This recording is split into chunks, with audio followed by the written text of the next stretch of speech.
Fellas, you know Degree Cool Rush deodorant, right? Well, last year they changed the formula, and guys were mad about it. One dude even started a petition. So guess what? Degree heard us, admitted they messed up, and brought the original Cool Rush scent back exactly how it was. And it's in Walmart, Target, and other stores now for under $4. So grab some and remember why its cool, crisp, and fresh scent made it the #1 men's antiperspirant for the last decade. Degree Cool Rush is back, and it smells like victory for all of us.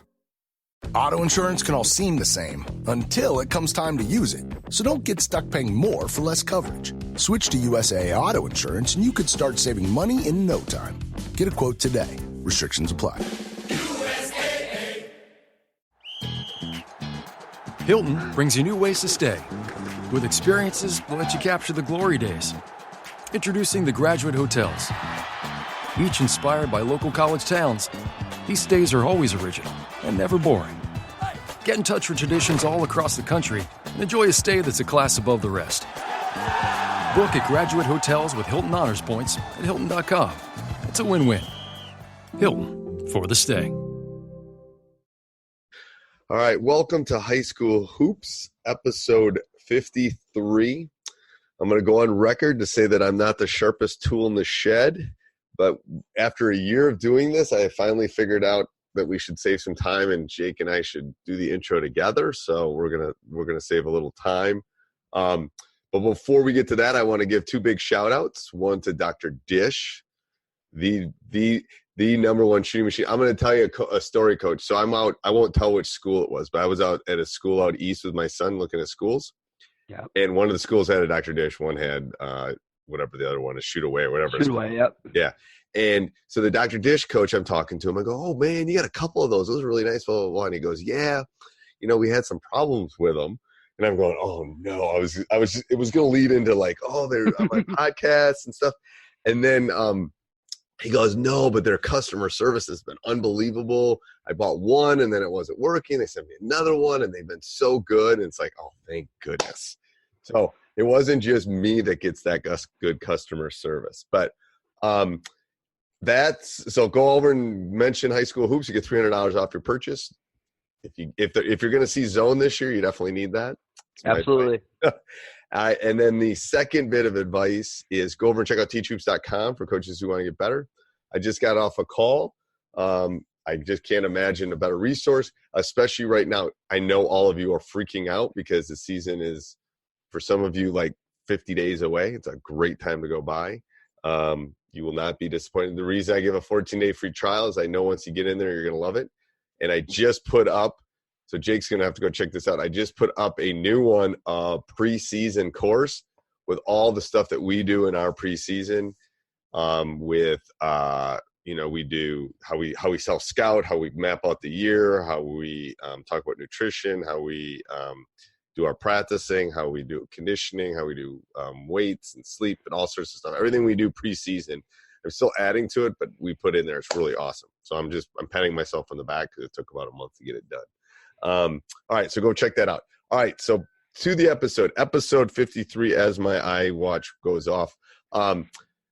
What is episode 53, Coach? So 53 is just going to be a series of 4 series in a row related to all preseason, which totally connects probably a lot of things that we'll be talking about. It connects to a lot of things you probably are discussing in Teach Hoops as well. So a bunch of opportunities to get more resources connected to things we're already talking about. I'm assuming that a lot of those things you can find on the website as well. And if you have any more questions regarding some of the things we talk about preseason, feel free to contact us and ask more questions. So our big topic today is preseason conditioning. How have you done that in the past? What things have worked well?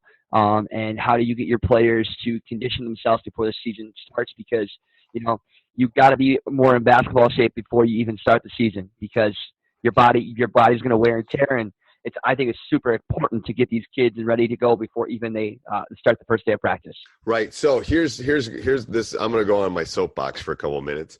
First of all, I believe in. We've already done a podcast on multi-sport athletes. Believe in them. I think they're awesome. You should do it. My son's one. Check. Okay. Yep. You'll love this. So I coach volleyball. My son plays volleyball. Third day of practice, I go, "You're out of shape." He goes, "Yeah, I'm really out of." And because every sport, and he's in basketball shape, I think, but he's not in volleyball. It's a different kind of shape and a leg. It's more of a leg shape than a conditioning one. But, then they're asking me for ice baths and stuff. But, and then especially if you're a cross country runner or you're a football player, whatever sport, maybe you have a girl swimmer and she's also a basketball player, whatever. Those are all great. They should do them. They're working on one specific system, but none of those systems really correlate well.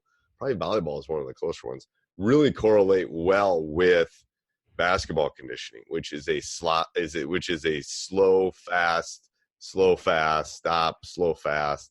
You think about a football game. They got to go fast for 10 seconds, and then they get how many, like 30 seconds, 40 seconds to rest. In a basketball game, it's at constant speed. So I think preseason conditioning is extremely important, and we're lucky our school does kind of a sports-wide one where, they work on all the systems. They work on, lateral movement. They do all sorts of things. And it's an early morning thing. So not, a lot of the false athletes don't do it, but it's a great way to get in shape. And especially those athletes that aren't playing fall sports that are going into basketball. Going and playing at the park or with your friends is not really getting you in shape. It's getting you kind of in shape, but I don't know if you're necessarily you're going to be that farther along than some of your friends who are playing or running cross country or playing another sport. So if you're a coach or a player, you need to come up with a system and a program to help in the preseason. That's my opinion. If you want to hit the ground running that first day of tryouts, if you don't want the shin splints, if you don't want to be tired in class, if you don't want to be gassed, there's other things that go into that with nutrition, all those kind of things. But you have to be. I mean, the funny thing is, a lot of these guys, if they started playing after the end of July, would be fine. The problem is there's August, September, October before the season starts. So my point when I think about preseason conditioning is just the struggle of time. Once the season starts, we're so composed. We are such in a stress for time within our practice, and then sometimes true conditioning gets out of the way. And then, you know what? If your team isn't well conditioned early in the season, or if they are, those are great opportunities to win games early if you are more conditioned than your opponent. Right. But it is something that tends to get kind of sucked out of your practice early on because you feel like you've got to get everything in, which, as coaches, you got to make that plan. But I think, conditioning before the season starts allows coaches a little bit more flexibility to do things within their practice to get prepared for their first game of the season. Well, so I think the whole why behind it, I think, in some respects, it increases the opportunity for a team to progress sooner than later. Yeah, I agree. I'm sorry, I didn't mean to interrupt, but I think there's lots of things. That's why we've decided we're going to take a month and do preseason stuff, because I think the key is you kind of have to look at mapping things out. I've been guilty of losing shooting during the season, not spending enough time on shots, and conditioning is the same way. Now, there's going to be coaches that are listening to this that are going to say to themselves, well, we condition within our practice. We're that intense. If you are that intense, bless you. Let's talk. If you can go and do that for 90 minutes, boom, boom, boom, you probably don't need to condition them very much. But you need to get to the point where they can do that. I just don't know. I don't know if that's truly possible. As much as people try to say, do everything within our drills, I just think there's sometimes that, true conditioning and true running just needs to happen. Right. I think it's a base. There's some sort of base that needs to be set. And the thing is, I'm working on both types. I'm working on anaerobic and, I'm working on all of them. I'm working, can they run distance? Do you run a mile whenever you play a basketball game? Never. But you might run a mile total. Right. So, it is about short spurts. It's about quick recovery time. It's about all those things. But how you get them ready for that I think it will put you, as a coach that's listening to this, I think it will put you ahead of opponents early. By January, we're probably all the same unless your team gets the flu or something, or, you have to reset, or everybody gets a cold or something like that. But I think preseason, you can definitely, systems and programs can get a jump on other programs if they're in shape, in my opinion. I love that. Go ahead. I think your opinion is great. I think what it really comes down to, and I see a lot of high schools and the high schools I've worked at before, is that it seems like athletic programs within a high school work in isolation.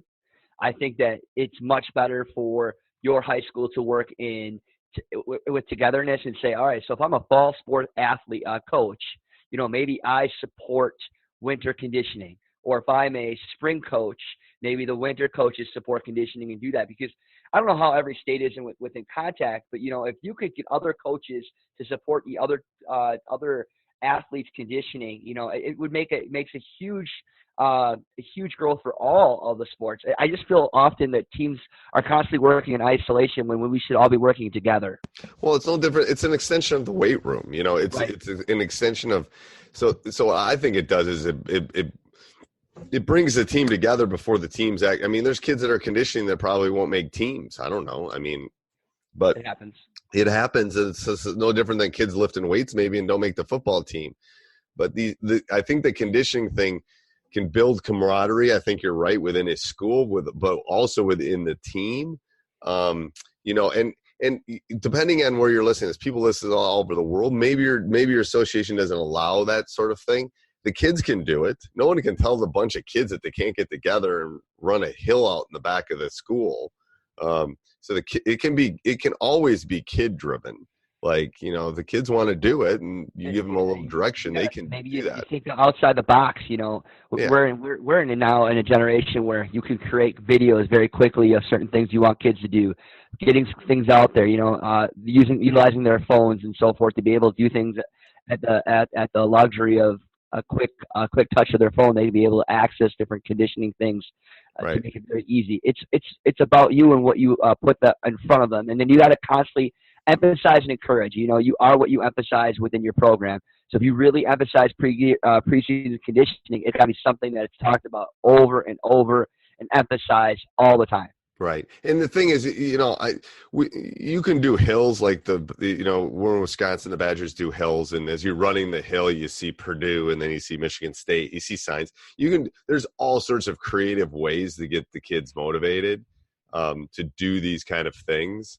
Again, if nothing else, it's a lifelong fitness thing for them. You're teaching them how to get in shape and to, do things together and do it as a group. And, those are all successful things in my opinion. But all right, anything else on preseason conditioning?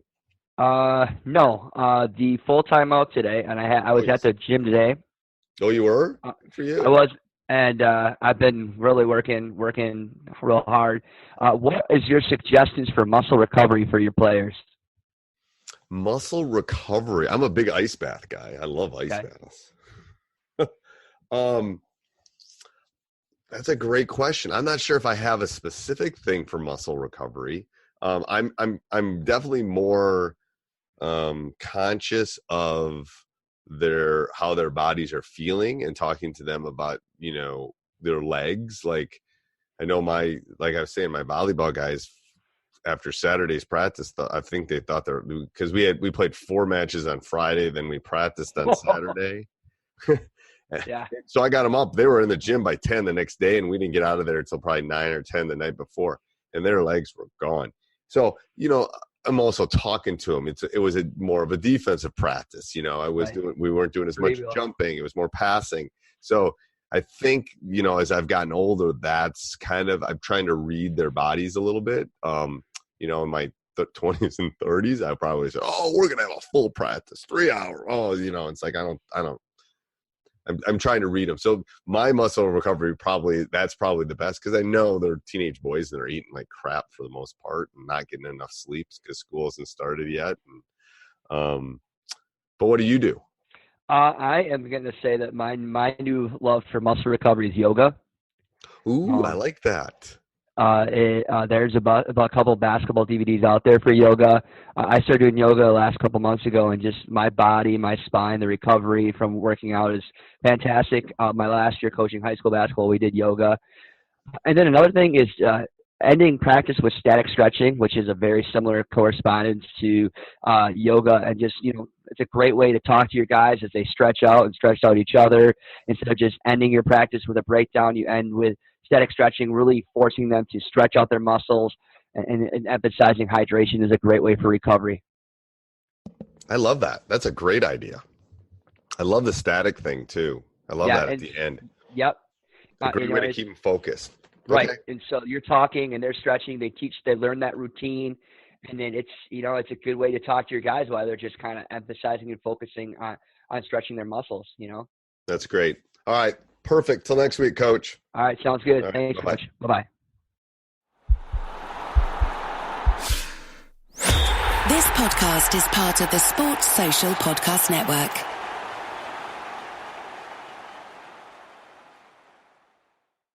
You just realized your business needed to hire someone yesterday. How can you find amazing candidates fast? Easy. Just use Indeed. Stop struggling to get your job post seen on other job sites. With Indeed sponsored jobs, your post jumps to the top of the page for your relevant candidates, so you can reach the people you want faster. According to Indeed data, sponsored jobs posted directly on Indeed have 45% more applications than non-sponsored jobs. Don't wait any longer. Speed up your hiring right now with Indeed. And listeners of this show will get a $75 sponsored job credit to get your jobs more visibility at Indeed.com/kidsandfamily. Just go to Indeed.com/kidsandfamily right now and support our show by saying you heard about Indeed on this podcast. Terms and conditions apply. Hiring? Indeed is all you need.